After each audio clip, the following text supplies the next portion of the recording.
इस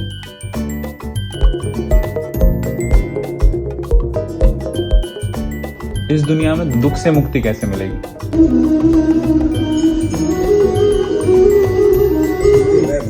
भगवत गीता के अनुसार दुनिया में दुख से मुक्ति कैसे मिलेगी?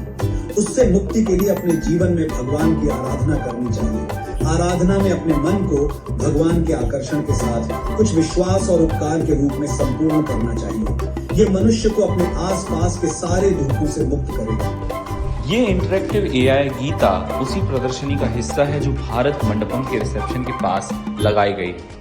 9-10 सितंबर को भारत में हो रही G20 समिट में भारत की परंपरा और इसकी डिजिटल ग्रोथ का कॉम्बिनेशन देखने को मिलेगा। भारत मंडपम में लगी इस पूरी टेक्नोलॉजी को डेवलप किया है टेकबिन नाम की कंपनी ने। इसे भारत मदर ऑफ डेमोक्रेसी की थीम पर तैयार किया गया है। Heartiest welcome to Bharat, that is India, the land where we treat our guests as God. अतिथि देवो भव। प्रदर्शनी में सबसे पहले एआई एंकर विदेशी मेहमानों का स्वागत करेगी। ये कैसे काम करेगा इसके बारे में बताते हैं कंपनी के सीईओ। डेमोक्रेसी में है वो एक आर्टिफिशियल इंटेलिजेंट एंकर है जो कि जितने भी हेड ऑफ स्टेट्स है और डेलीगेट्स है उनको वेलकम करेगी। इसमें हमने 3 टेक्नोलॉजीज का यूज किया है। सबसे पहले फेशियल रिकॉग्निशन, तो जैसे ही आप इसके सामने आते हो तो वो फेशियल रिकॉग्निशन डिटेक्ट करती है कि सामने कौन खड़ा है मेरा, तो उससे उसे 2 चीज पता चलती है, उसका नाम क्या है और कौन सी कंट्री से वो बिलोंग करता है। इन 2 इनपुट के बेसिस पे हम लैंग्वेज चेंज करते हैं। फॉर एग्जांपल मैं फ्रांस से हूँ तो मैं वो फ्रेंच में जवाब देगी। उसको फिर मदर ऑफ डेमोक्रेसी के बारे में 30 सेकंड का एक इंट्रोडक्शन, ब्रीफ इंट्रोडक्शन बताती है।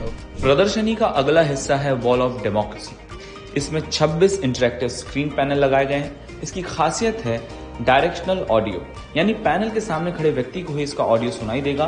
कंटेंट को 16 आवाजों में सुना जा सकता है। खास बात यह है कि फेशियल रिकॉग्निशन के जरिए ये चेहरा पहचान कर व्यक्ति की भाषा को समझ लेता है और उसी भाषा में कियोस्क इंटरेक्ट करते हैं। इस पैनल में भारत के 5000 साल के पुराने इतिहास से जुड़ी बातें जानने को मिलेंगी। इसमें हमारा महाभारत टाइम पे कैसे डेमोक्रेसी इंडिया में थी वो दिखाई गई है। और सामने आप एक स्टैचू देख सकते हो, ये एक डांसिंग गर्ल का स्टैचू है हड़प्पन सिविलाइजेशन से। इसको अगर आप देखोगे तो जिस कॉन्फिडेंस से ये खड़ी है तो ये बताता है कि उस जमाने में जेंडर इक्वलिटी, विमेन इक्वलिटी भी थी, जो कि एक डेमोक्रेसी का एक बहुत इंपॉर्टेंट पार्ट है। प्रदर्शनी का अगला हिस्सा है digital India experience zone. Bharat ने पिछले कुछ सालों में टेक्नोलॉजी सेक्टर में जो कुछ अचीव किया है वो इस जोन में दिखाया जाएगा। इसी सेक्शन में एक एलईडी क्यूब लगी है जो 2014 के बाद भारत के डिजिटल ट्रांसफॉर्मेशन की तस्वीर दिखाएगा। इसके अलावा भारत सरकार की 7 पहलों आधार, डिजिलॉकर, यूपीआई, ई संजीवनी, दीक्षा, भाषिणी और ओएनडीसी के बारे में भी प्रदर्शनी में बताया जाएगा।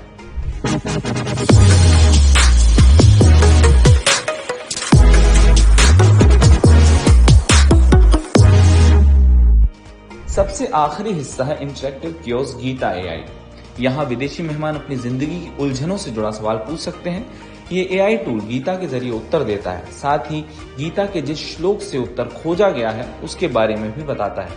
ये पूरी प्रदर्शनी भारत और डिजिटल भारत का एक संगम है जो हमारे मेहमानों को भारत की परंपराओं और उसके नए डिजिटल अवतार से रूबरू कराएगी। वैभव पलनीटकर, दैनिक भास्कर, दिल्ली।